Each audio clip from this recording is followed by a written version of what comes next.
حاصل کرنا چھوڑ دیں.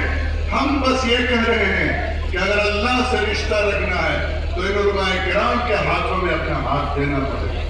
تم شوق سے کالج میں پڑھو, تم شوق سے کالج میں پڑھو یا پارک میں پھولو, جائز ہے غباروں میں اڑو یا چرخ پہ جھولو, پر ایک سخن بند ہے عاجز کا رہے یار, اللہ کو اور اپنی حقیقت کو, اور اللہ کو اور اپنی حقیقت کو نہیں بھولنے کے لیے یہ ضروری ہے کہ آپ علماء کے ہاتھ میں اپنا ہاتھ دیں.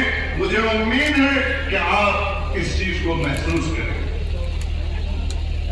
ہاتھ دیجئے, ایک ہاتھ سے ہاتھ دیجئے اور آگے جائیے تو لتاڑ ماریے. اطاعت ضروری ہے. کوئی بھی لیڈرشپ, کوئی بھی قیادت, کوئی بھی نیترتو ٹھیک بولا نا, کوئی بھی نیترتو اس سمے تک, کیا مولانا وقت کیا ہے پوزیشن, وقت کی پوزیشن کیا ہے؟ چلیں تھوڑا سا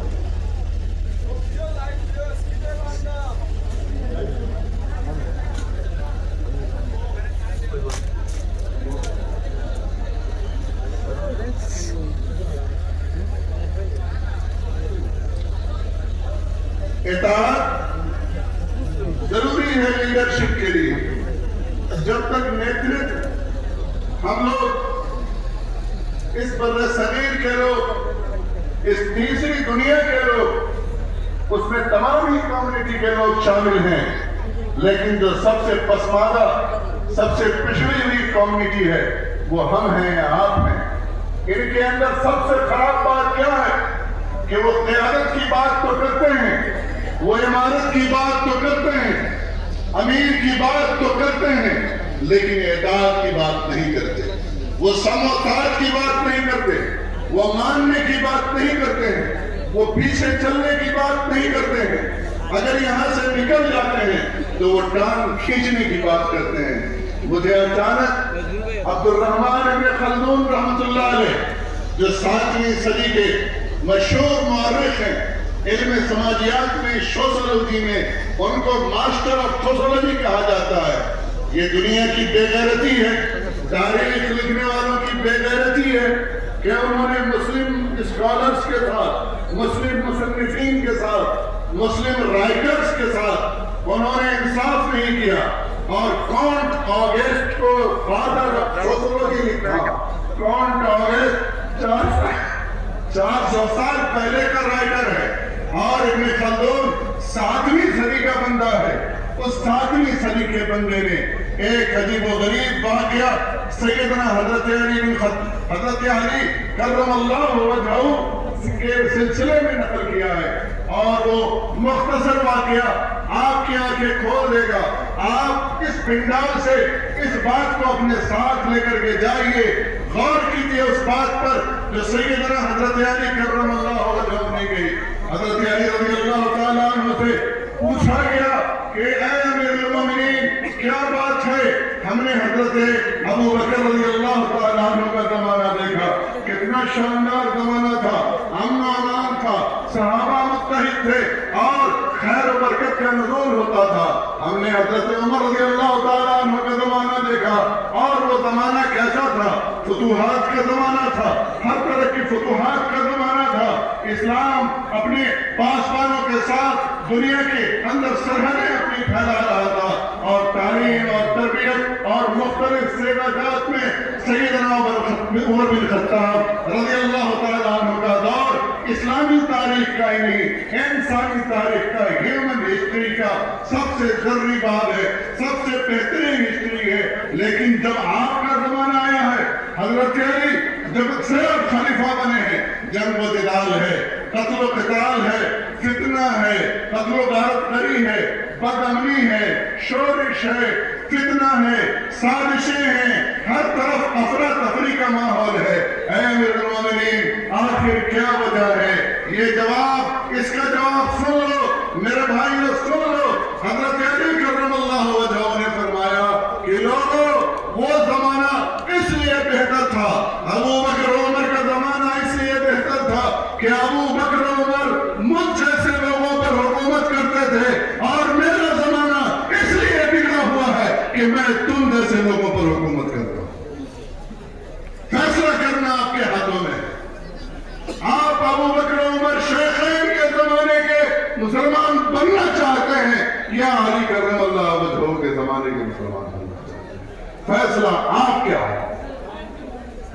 شیخین کے انشاءاللہ تعالیٰ اطاعت کریں گے، بات مانیں گے، بات ماننے والے ہوں گے۔ اور ہم نے دیکھا ہے کہ یہ بھی کہتے ہیں کہ کوئی بزرگ بھی جب تک بزرگ نہیں ہوتا اس کے فضائل میں بیان کیے جائیں۔ آج بخاری اس لیے بخاری ہے کہ لوگوں نے کہا امیر المومنین فی الحال، لوگوں نے ان کے بارے میں کہا سبا، لوگوں نے ان کے بارے میں ان کی تصدیق کی، لوگوں نے ان کی کتابوں کو ہاتھوں ہاتھ لیا، پڑھایا۔ ایسا نہیں ہے کہ حدیث کی خدمت لوگوں نے نہیں کی، لیکن بخاری کے مقدر میں اللہ تبارک تعالیٰ نے یہ کیا تھا کہ اس کے نسخے کو محفوظ رکھا، بلاد اسلامیہ میں اس کو پھیلا دیا گیا۔ ورنہ یاد رکھو فقہ حنفی امام بخاری رحمۃ اللہ علیہ کے پیدا ہونے سے 44 سال پہلے مدون ہو کر کے باہر جا چکی تھی۔ المبسوط کی جلدیں، زیادات کی جلدیں، شرح صغیر، شرح کبیر، کسانیات، ہارونیات، یہ ساری کے ساری لکھی جا چکی تھی میرے عزیزوں اور بزرگوں۔ لیکن اللہ تبارک تعالیٰ نے جو مقبولیت امام بخاری رحمۃ اللہ علیہ کے لیے لکھی وہ کسی اور کے لیے نہیں لکھی۔ اس کے اندر وجہ ان کے ماننے والوں کی ہے، ان کے فالوورز کی ہے۔ امام محمد بن ادریس الشافعی رحمۃ اللہ علیہ کا یہ قول مجھے بار بار یاد آتا ہے۔ وہ حضرت لیث بن سعد جو مصر کے امام تھے ان کے بارے میں کہتے ہیں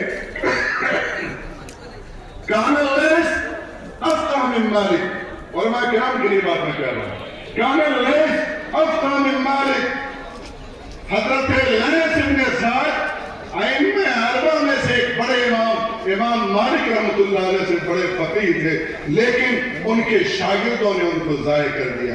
اگر اس امیر شریعت کو کامیاب کرنا ہے تو صرف یہ نہیں کہ ہم نے ان کے اوپر بیعت کی ہے، بلکہ اس شکل میں کامیاب ہوگا امیر شریعت۔ اور یہ امیر شریعت یہ نعمت تعمیر، یہ بیت المال کہ آپ کی طرف سے وہی جذبہ آئے گا جو سعد بن معاذ نے غزوہ بدر کے موقع سے مسجد نبوی علیہ صاحب علیہ السلام کے اندر انہوں نے کیا تھا، ہم آپ کے لیے تیار ہیں، ہم آپ کے لیے ہر طرح کی قربانی دیں گے۔ عزیزوں اور بزرگوں، میں اخیر میں اب آ رہا ہوں۔ دوسری بات جو میں آپ کو برادرانہ نصیحت کرنا چاہتا ہوں کہ ٹائم از منی، وقت پیسہ ہے، دولت ہے۔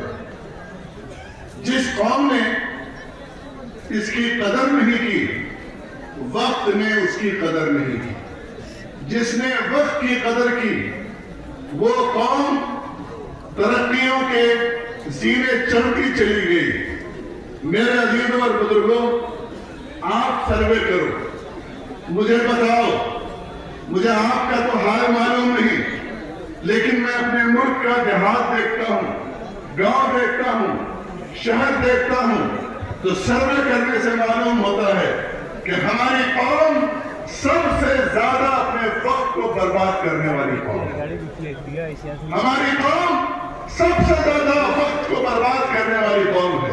گھر میں اگر ایک آدمی کماتا ہے تو 10 لوگ اس پر حرام خوری کرنے کے لیے تیار بیٹھتے ہیں، اور باقی بات تہمتوں پر گزارتے ہیں، تہمتوں میں گزارتے ہیں۔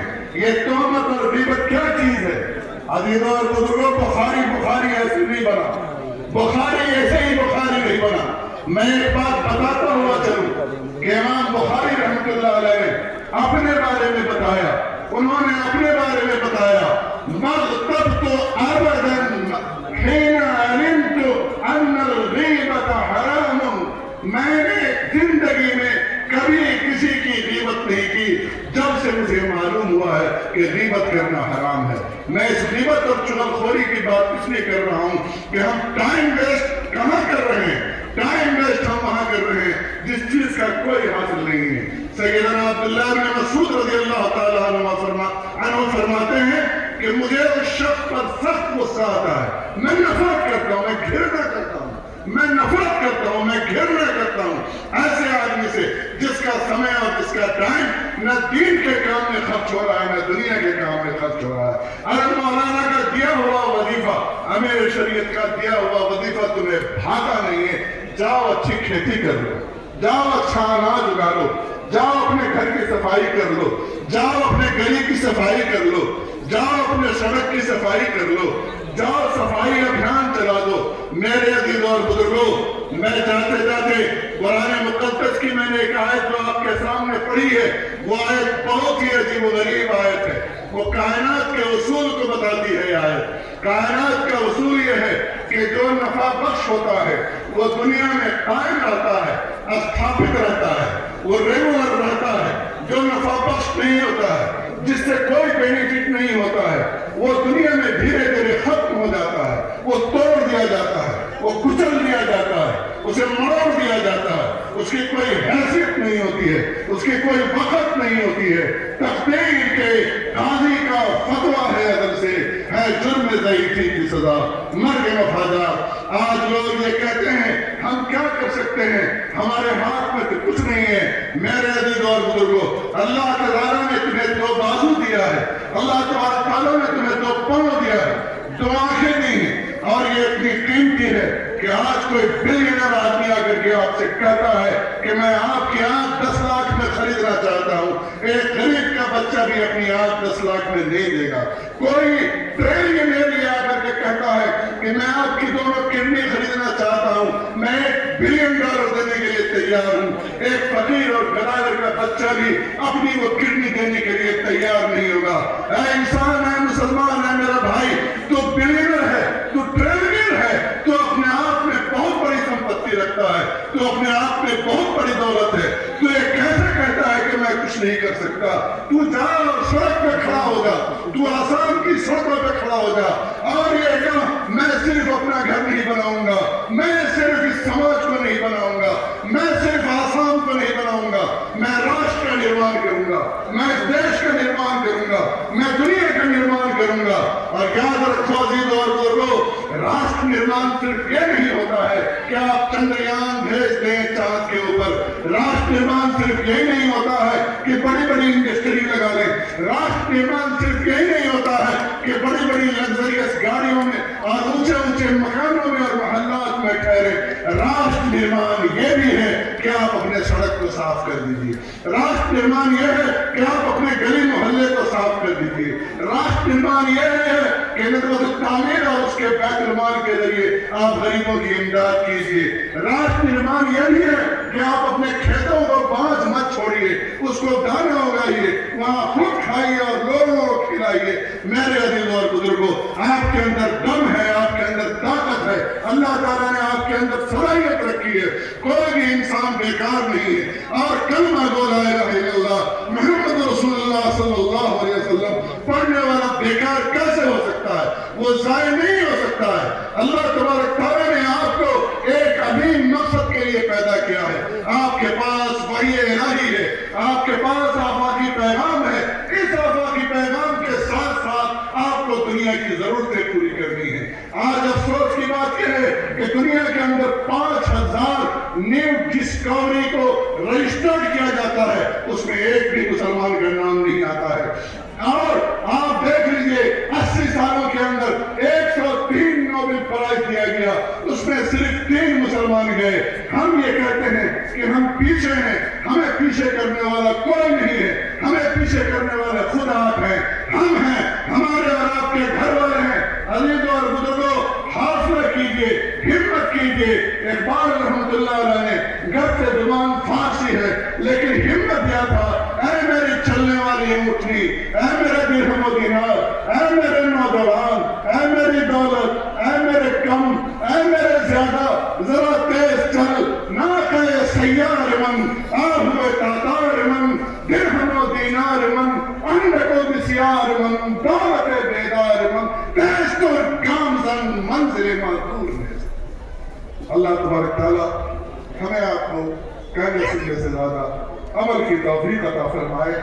اگر اس غریب الوطن بھائی کی بات اچھی لگی ہو قبول فرمائیے گا ورنہ معاف کیجیے گا. ان اخطأت فمن اللہ وان اخطأت فمن نفسی ومن الشیطان واللہ غفور رحیم.